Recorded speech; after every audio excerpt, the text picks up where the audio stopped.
Hello दोस्तों, Goyal business में आपका स्वागत है। ये मेरा सेकंड ब्लॉग है। मेरा पेंट और हार्डवेयर का बिजनेस है दिल्ली के अंदर। तो जैसे कि आपने यहाँ डिस्क्रिप्शन में देख ही लिया होगा कि आज का टॉपिक कि हमें हार्डवेयर बिजनेस करना चाहिए नहीं या फिर नहीं करना चाहिए। तो सबसे पहले हार्डवेयर बिजनेस के बारे में सोचने से पहले आप दो तीन चीज़ों के बारे में ज़रूर सोचें, तभी आप हार्डवेयर बिजनेस के बारे में भी सोच सकते हैं। हमें हार्डवेयर बिजनेस क्यों करना चाहिए? हार्डवेयर बिजनेस में एक तो हमें करने से पहले उसकी नॉलेज ज़रूर लेनी चाहिए। हार्डवेयर बिजनेस के पास कहने का मतलब हमें हार्डवेयर बिजनेस के लिए कहीं पे थोड़े दिनों का वर्क सीखना चाहिए, किसी दुकानदार के पास या किसी गोडाउन्स के पास हमें थोड़ा सा वर्क सीखना चाहिए हार्डवेयर के बारे में, ताकि हम उसकी थोड़ी सी बारीकी सीख सकें।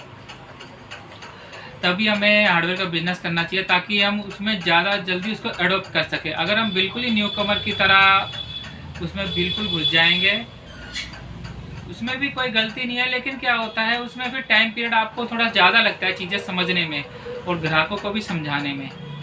लेकिन अगर आप कहीं थोड़ा सा 1-2-3 महीने का भी अगर आप ट्रेनिंग ले लेते हैं तो उससे आपको तो काफ़ी बेनिफिट होगा।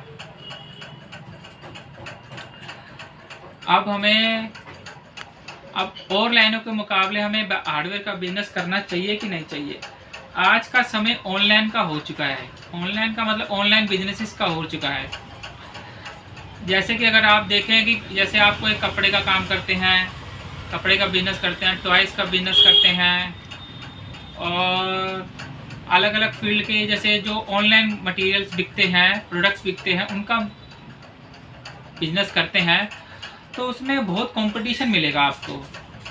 कैसे? देखो, कंपटीशन से क्या मतलब होता है, एक दुकानदार को ऑफलाइन का कंपटीशन तो करना ही पड़ता है, साथ में उन्हें फिर इस तरह से ऑनलाइन प्रोडक्ट का भी कंपटीशन झेलना पड़ता है। और आजकल ऑनलाइन प्रोडक्ट ने काफ़ी ऑफलाइन दुकानदारों को परेशान करके रखा हुआ है। लेकिन हमारे हार्डवेयर बिजनेस में ऐसा नहीं है। हार्डवेयर बिजनेस के अंदर ऑनलाइन प्रोडक्ट बहुत ही कम के बराबर सेल होते हैं। वजह क्यों? क्योंकि हार्डवेयर के बिजनेस के अंदर मटेरियल, कस्टमर को सबसे पहली बात तो मटेरियल की नॉलेज नहीं होती है, सबसे बड़ा कारण कि वो अपने आप मंगा सके ऑनलाइन। दूसरा कारण सबसे बड़ा कि जब भी कोई भी कस्टमर अपने घर पे किसी तरह का काम कराता है तो उन्हें on the spot he material चाहिए होता है, और ऑन द स्पॉट मटेरियल उन्हें खाली अपनी नियर बाय शॉप्स के आसपास में ही मिल सकता है, ना कि ऑनलाइन किसी तरह के ऑनलाइन प्लेटफॉर्म पे। और तीसरा वजह यह है कि जैसे मटेरियल्स कोई भी मिस्त्री मंगाता है ऑन द स्पॉट, फिर उसमें से कुछ मटेरियल बच जाता है तो कस्टमर उस मटेरियल को फिर ऑन द स्पॉट ही उस दुकानदार को वापस भी कराता है। तो ये उसके लिए सबसे बड़ा बेनिफिट होता है, ना कि ऑनलाइन बिजनेस की तरह कि उसे आज एक्स्ट्रा मटेरियल मंगा लिया उसने, फिर कल उसे रिफ़ंड डालने के लिए लिखेगा, फिर उसको उस प्रोसेस में उनको काफ़ी टाइम लगता है। लेकिन ये प्रोसेस उनके लिए काफ़ी इजी हो जाता है कि सबसे बड़ी बात वो क्या करते हैं कस्टमर कि आज उनका जैसे बिजनेस से छुट्टी है, किसी भी तरह से छुट्टी है, कोई फंक्शन हॉलीडे है, तो वो उसी दिन अपना काम करवा लेते हैं। तो इसलिए हार्डवेयर बिजनेस के अंदर एक तो अभी का समय में भी और आने वाले समय में भी ऑनलाइन कंपटीशन की तो कम से कम बहुत कम गुंजाइश है। तो कम से कम आपको दो कॉम्पिटिटर से तो आपका एक कॉम्पिटिटर बचा। अब आपको खाली ऑफलाइन का कॉम्पिटिटर लड़ना है, ना कि ऑनलाइन के साथ में भी लड़ना है।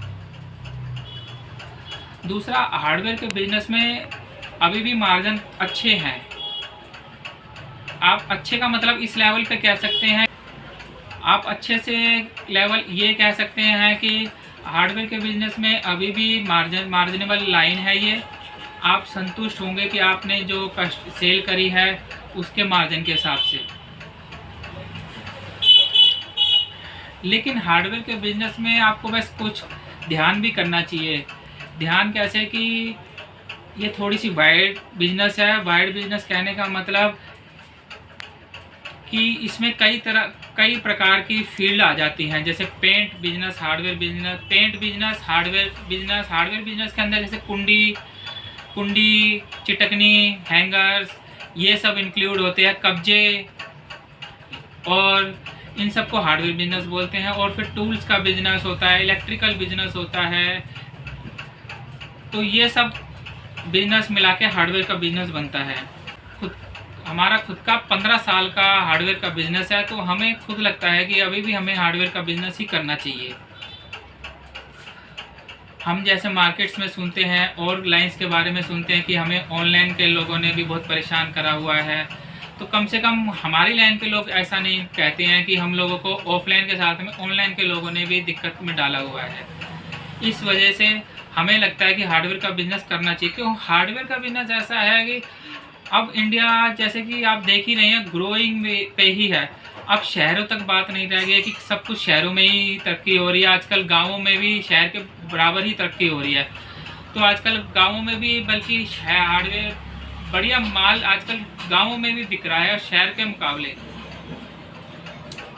तो जितनी सेल आपको शहरों में मिल रही है आजकल, उतनी ही सेल्स गाँवों में, कस्बों में आपको ऑल ओवर इंडिया हर जगह ही उतनी ही सेल्स मिल रही है बराबर। तो यही वजह है आपको भी हार्डवेयर के बिजनेस करना चाहिए। अगर आपकी इच्छा करती है कि आप हार्डवेयर बिजनेस में उतरना चाहते हैं तो आप बिल्कुल बिना झिझक के उतर सकते हैं। इस लाइन का ये भी फ़ायदा है कि इस लाइन में मटेरियल आपका जल्दी से डैमेज नहीं होता है। डैमेज मतलब चाहे मटेरियल आपने आज खरीदा और आपकी सेल्स नहीं हो पा रही है, तो वो मटेरियल आपके पास 6 महीने से पड़ा है, क्या पता वो 1 साल से भी पड़ा है, तब भी आपको घबराने की ज़रूरत नहीं है। तब भी आपका वो मटेरियल प्रोडक्ट आप 1 साल बाद भी बेच सकते हैं बिना किसी दिक्कत परेशानी के। तो आपको इस वीडियो के बारे में कुछ जानना हो और तो